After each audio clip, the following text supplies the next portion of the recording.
Hi, guys. Welcome to another episode of The Reviewlutionary.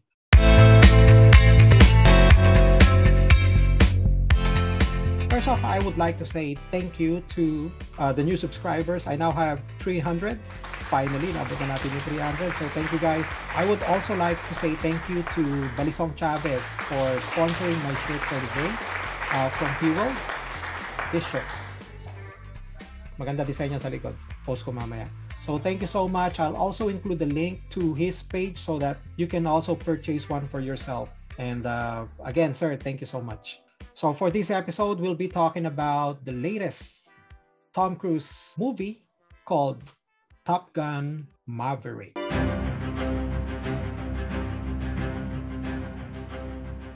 I was an elementary school student when the first Top Gun movie came out. I remember watching it with my cousins in one of those rented Betamax movie nights. To the young viewers, that was our Netflix in the 1980s. At that time, I was oblivious to who the stars in the movie were, even Tom Cruise. I would remember his name eventually, of course, but when I saw him in Top Gun for the first time, I knew him as just Maverick, a very slick fighter jet pilot. Now, 36 years later, Tom Cruise reprised his role as Maverick Mitchell, who is now a test pilot who dodged being promoted because it would take him off the planes and the skies that he loved. With him is Val Kilmer, who also reprised his role as Iceman Kazansky. He is already a fully decorated admiral and a legend in the US Navy. However, the gorgeous Kelly McGillis and Meg Ryan, who were big stars in the 80s and 90s, were not brought back for Top Gun Maverick. Jennifer Connelly was Maverick's love interest in the movie. I loved how she bridged the gap between the past and the present in the movie. She was never seen but was mentioned in the first movie as the Admiral's daughter who had a fling with Maverick. As you can see, she was a subtle nod to the first Top Gun movie and is now Maverick's present love interest. Of course, we can't dismiss the fact that she looked better for the part, being almost a decade younger than Tom Cruise, who seemed to have discovered the fountain of youth. Tom is almost 60 and is looking and moving like a 40. Wow, would be an understatement. This wouldn't be a Top Gun movie without a new threat and, of course, a new set of hotshot pilots.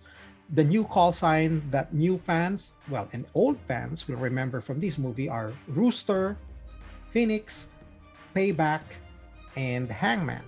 They will be the new generation's version of Maverick, Ice, and Goose.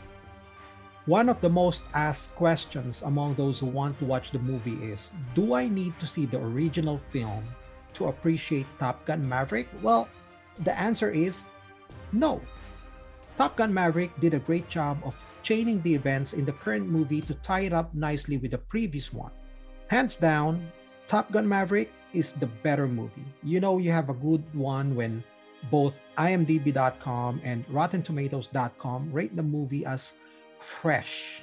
I think director Joseph Kosinski just made an action classic of Con Air proportions. Personally, I think that making dogfight scenes in movies exciting is very difficult. The build-up of the story, though, from training the pilots to accomplish a suicide mission against insurmountable odds were perfectly laid out. The movie did an excellent job in keeping the viewers engaged and invested in the main characters and in the internal emotions that are bottled up inside them. In the end, you'd be cheering your hearts out and will be rooting for them to both accomplish the mission and, of course, get out of it alive. In case the US Navy is running short of recruits, this movie alone can solve that. The action sequences were great. Jet fighters, particularly the F-18s, are in full display. And the biggest question of all is, will Pete Maverick Mitchell finally get his much-needed redemption after losing his wingman and best friend in the first movie? The fact that the movie theater was almost empty when my wife and I watched the movie last weekend was a grave injustice. I am telling you, you're missing something big if you don't watch this movie in movie houses. Tom Cruise still has it. He hasn't lost that loving feeling. The soundtrack is also very good, as it was headlined by Lady Gaga's Hold My Hand. which is a very beautiful song and a very appropriate for the movie's story. The fact is, I absolutely love this movie. The mix of classic action formula of the 80s and 90s, and then the modern US Navy Air Force as it currently looks, was absolutely captured by Kosinski. There is no better tribute to the movie's original director, the late Tony Scott.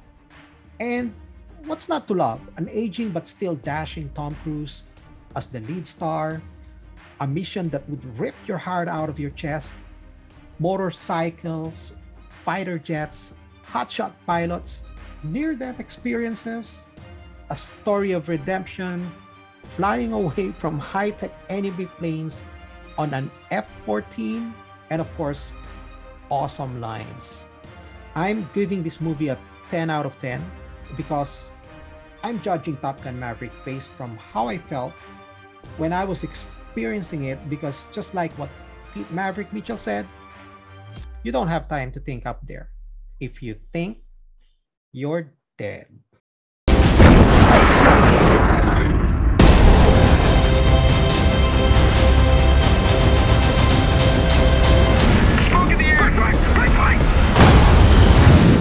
And that's it for today's episode of the Revolutionary.